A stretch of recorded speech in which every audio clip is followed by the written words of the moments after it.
Hello，大家好，我係傲然哥哥啊。今日我想分享一個故事，係關於文字嘅。問：有一張嘴巴超愛問，一出門就問，為什麼彩虹摸不着？為什麼空氣看不到？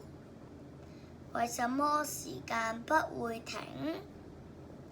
為什麼神仙不穿西裝？為什麼巫婆要騎掃把？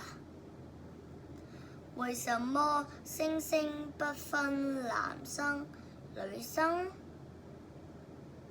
上帝受不了，把他關在門裏頭。